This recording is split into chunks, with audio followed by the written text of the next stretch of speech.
Masan phat pha phat hoi phat lo pi ta mai epiki no pa pathin thang ban hen lang tu zan phat na thu pi diu chi le a phat le ni dan het lo ji un ki jing jinga hi thu pi diu ki jing jinga hi thu pi ga ni tivin pathin thing nga ga kheu lum khom ki ni te ngai lo zo se pakai suin na bonun Tagaw lam lungkot ki hong ta ngai kha chi ding ki tim hi Bible sang Mark bung som na bung thum chang som thum la ni ne som thum la di chan la sim ti ve ai wangin pa tai lo wana van til jong chapan jong koi ma chan ni kho la ni dan ta chu ahipoi phat ne lo ji uchun ching thejun ki jing jing in umon taw jingun chi hi mi khat su tet ato ding che u thunei na pia konga zong ki jing jinga linga thupi a ada tha a mi gam danga chi mang to bang hi Bible thing som pathin san sa ni pathe bu lang su pi ul naw ngai lu sala te san jala sum mi te ho il ten gel te phat dan he lo ji koi Leihi Etonsot gam diu koi ti sum la kha diu them te an la hi je chon a phat le ni dan hi koi man he lo je chon iging jinga mai nam the tu jan pha ni hol kilan no ni mun tin na gam tin hi ga ve the le wa tu su dang lam hello le ta su thu gi sa tam a phat le ni tin hin chon set gi lo na hen mun tin hello zo ta gau thil bol thina le ama ngai lam na to na ya lang do zo ta pol e ma ho melen ama mel lang do zo ta pol ama je su me thu na ma ngai na me o he lang do zo ji ta pol ho pung ten society tin ne je chun nung je num lung khamom ta cho he ulan aw ulan pa ta gilten gel he te ang ma na lung suma chumun ane iging zinga na umuhina phala ni dan he lo ji chon phat lung nem thu han ki meus sam that lung mun mi happy cho zo sa ji ki wan jung na ama jung khodit na ama hin khu thing na man na nele don thin ni na alu lung thim thinga na mi na iging jingam ho wang chu lung thim no thiu ne le don no thin na ti lo chun koi man pathin ngam lo thi ti bang chu ulanau tho kiging jingayum zo ium he poi mo ma jeng ne le gam hi tun sot gam ti chi chun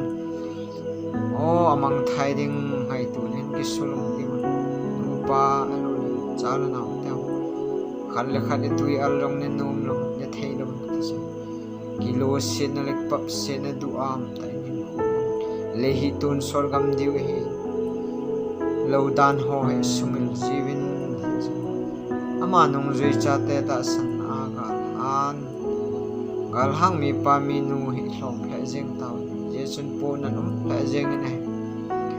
je chun nang su piu la naw nu la pa te ho ten ge le te eu ba the ning ho di ta ho mi wang pa hi ve je chun ama nung zui Christian cha te hi naw hen ikal chai lam hla zo seu he ngai lut chon phat lung nem tho ha na chu ki vonu he nam iu mu na ki neu sa mi na he na yen thei pan pi na a hu phal mi na he na pan pi ngai te pan pi num lung thi ni alo le gen thei ki thu pi num lung thi ni alo le ta su ngai lut na na ne he na cho zo se chun ki ging singayum naw alam pi le thil bol thil so hi ti chi se nom kin ulanaw ta le hello pi in o in hoi in pha gari len gari min thak ta gari thak tha lo pi ta nge le gam hau sa ne en lei pu do the diu mon mang e chen lung thim ngai to na zo seu pe jin khat na i thip tu pap sit du am na hin in gì ta ula nào nula pa thao ten ge le te Leihi Etonsot gam de apha ne lo je chung ki ging singin umin na phanai thu piu hi se chung gil ten ge le te leisin hi leisin ma ki le ki le je chung akiche pen thi na hi service government service apply ni bo ai lo le to na kham len ta na ki mun pan mun na ki ai lo le ti chung til dang he lo ma bagan len ta lo hlin ning ngai tu ki che lo agana ne de nam tu bagan na sim ki che lo ai ai lo le na lo tho sa chu chang na ti na ki che lo ai ai lo le tu a he por som pass in class 10 na simin lo che MA BA na chai di nam ki che lo ai alo service vai ta na ki ji do di nam ki che lo aki che lo ngan he boy pi win num kemun khan khun e thei lo win leigam kiblal nei kiblal nei khai mang khai loi jun ti chon sin na gam hin mang ji ta esunu la naw nu la pa te ho gil ten ge lo hite Leihi Etonsot gam de we pu ying singa num na pha ne lo je chun ki ying singin win ki ying singa yum thei naw lampi pen ki ne au sa na ho sa mi phan na cha sei lung the ne lo na thin chon phat na nem tho ha na ki ne au sa ngai lu happy na di chon pha yu hinam cho chu ki ying singa yum naw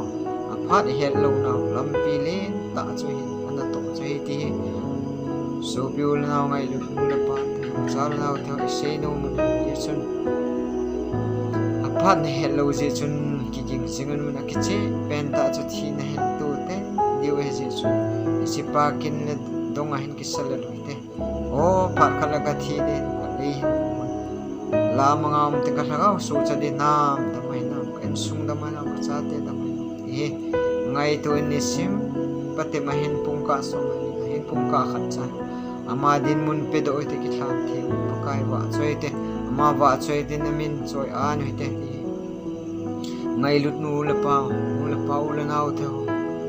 ni ho tha do ku ki sung na satani hla samu ta tis minung del te hi bin hagaw lam ta sang is puna la jeng ne chu minung del lo na ti bin hagaw ma hang san